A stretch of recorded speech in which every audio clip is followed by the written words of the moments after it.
board of directors of an organization that has a really long name, but stick with me. Global Network Against Weapons and Nuclear Power in Space. Yes, the Pentagon is trying to militarize space as much as possible. But I recently, just 2 months ago, came from South Korea, and you know there's a crisis on the peninsula over there. It sounds, our corporate media really hypes up the issues over there, and really, the solutions are super easy. To get the U.S. to sign a peace treaty with North Korea, which it refuses to do. The solutions to these crises that we have around the world are really, really simple. It's just that the people who control this world don't listen to the people who actually are making the weapons, who are actually going to fight and die in these wars overseas. And that's why I became an anti-war activist, is because, you know, we need to get our voices heard around the world, because the path that we're on today, we can't continue too much longer on this path. So this Maine Peace Walk is so important. This is my first time to Maine. This is my first time to Bath. And so I've heard, yeah, thank you. It's great. It's a beautiful place. You have beautiful people here. And I've heard that you have a history of shipbuilding in this town. Well, just as an outsider, to let you know, Bath doesn't have that history anymore. You're known for making weapons, warships, Aegis destroyers, Zumwalts. That's what you're known for now. The Pentagon has come in and hijacked your culture and your history to build weapons to kill people like Joyokol on the other side of the planet that we never hear about. And this message of the Maine Peace Walk, conversion, community, and climate, is the most important message of the world today. So Bath and Maine can have a new message, and it could lead the way and set a new history, a new culture of creating sustainable technologies that doesn't destroy the environment, that doesn't kill people overseas. And we can actually create a peaceful world. Bath could be at the forefront of this. It's your choice. It's our choice. If we can listen to the people here who've been walking for the past week and a half, 2 weeks, to try to spread this message. We've been out in front of Bath Iron Works almost every day. We're not trying to attack the workers there. We know they don't have choices. It's one of the best paying jobs in the town, isn't it? In the state. In the state. Almost every district in this country has been hijacked by the Pentagon. So it's not just Bath. But you have the infrastructure, and you have the know-how and the experience and the knowledge to create a new history and culture that the whole world needs to have. So I hope that this message that the Maine Peace Walk brings, you know, people can resonate with it and listen to it. And then we can create a new future that we really want to live in. Thank you, everybody. I'm not sure if I introduced myself, did I? So my name is Mary Beth Sullivan. I live here in Bath. I'm a social worker. I travel 3 days a week down to Portland to work with people who are homeless down there with a wonderful agency that kind of has love at the heart of its mission.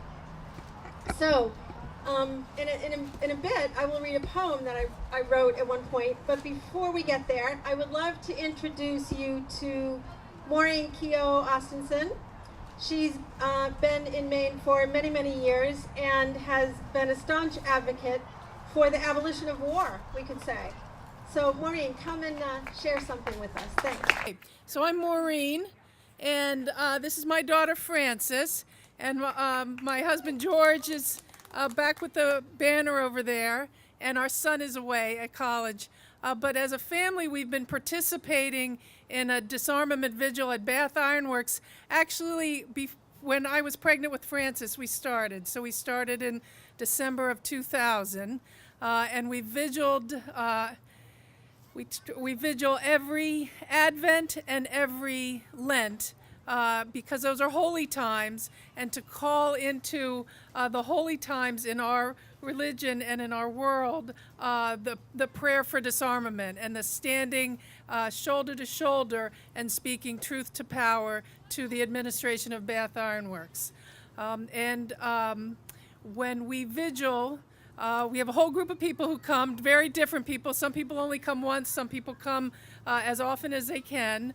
And at the end of the vigil, we stand in a circle and shoulder to shoulder, and we call in the people in the world, around the world, who have suffered at the hands of U.S. militarism, and the people around the world who have suffered because of their resistance to U.S. militarism. And we call them to help them strengthen, to ask their help in strengthening our presence at Bath Iron Works. And oftentimes when I'm a social worker myself, and when I'm really struggling with things that are going on, I call that circle from my heart, because that circle lives in our heart, and we can be in that circle whenever we need to in this world that doesn't really recognize disarmament and doesn't really recognize as love as what is the most important thing between human beings. So that circle is part of my heart and part of our hearts, and we invite you to be part of that circle. The next time we'll be there is the beginning of Advent, which is Saturday, December 2nd at 11:30. We meet right in front of the administration building at Bath Iron Works, and we'll be there up until the four Saturdays in December, and then we'll be back in Lent. Okay, and I'd like to introduce my daughter Frances, who wanted to add something. I think it's a folder. Okay, so like my mom said, I've been going to this vigil since I was born, and something that has been brought to my attention lately, or through my whole life, is just that the United States spends all this money on war and on going around and being the police of the world and thinking they can go into other countries and try to solve their problems. But the problem is that we need to solve the problems within our own country before we can even, like, war, it doesn't need to exist, and we need to see that, and we need to spend the money that we have on solving the problems. We can't spend tax money or any money at all on building warships. We need to spend it on education and making our country and the people within our country that live in our country a better, like, have better lives and not live on the streets. And yeah. Thank you. And so I was determined to write something that could be spoken in front of all the people that I work with, and I was greatly honored to be able to do it. And what is wonderful for me is it's exactly what Frances was just saying. I had a chance to say out loud to my work colleagues what drives me as a peace activist. So bear with me. It's not a short poem, and poetry in a park seems silly, but I'm doing it. All right? All right. So my poem, it's called Conversion, a poem in 4 parts. The commute provides plenty of time for radio news headlines. Sandwiched between unemployment rates and a new American Idol lies a story of U.S. drones, unmanned vehicles dropping bombs. Again. More dead in Swat Valley. Bad guys, they say. Another 500,000 flee. Families flood into hastily erected camps run by overwhelmed aid workers. Overwhelmed workers focused on keeping the living alive. I want to know who died. The collateral damage. I want names, ages, photos. I want to see the photos of those whose death is paid for with our tax dollars. Let me know who was killed. Let me see what we paid for. Tell me their names. I want to know their names. The client is handsome, charming. Addiction has him living a risky life on the edge. His kids are on his mind. He aches to see them. His angst is palpable. We sit on the wall checking in, and his outrage blows open. He scorns newspapers reporting homeless woman dies in park. When I lose my home, do I lose my name? He asks. Jeannie was beautiful, kind, nurturing, accomplished. She had a goddamn master's degree. Why didn't they come here to us to learn how much she was loved, how important she was? She had a name. How could they leave out her name? The conundrum drives the ride home. Do we accept that we don't know the name of our sister who dies homeless in a park? That innocents are caught in the crosshairs of war? Do we really believe that we need to drop the bombs we pay our neighbors to make to protect our country, our Constitution, our freedom, to create something called Homeland Security?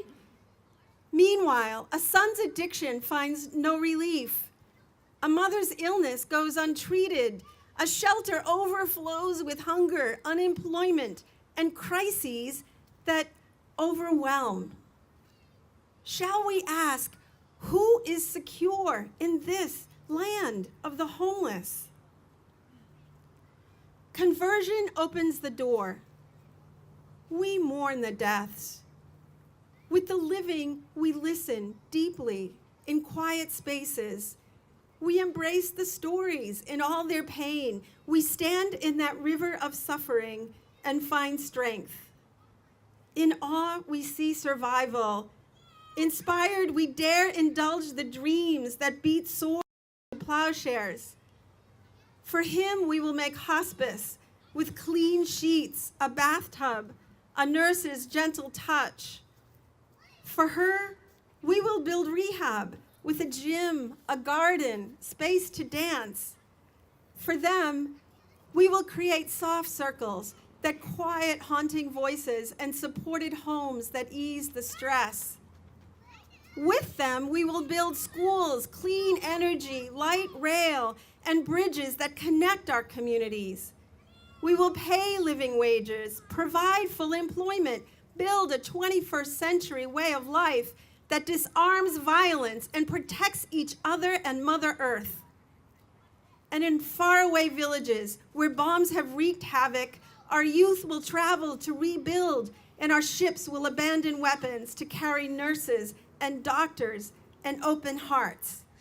We will carry open hearts.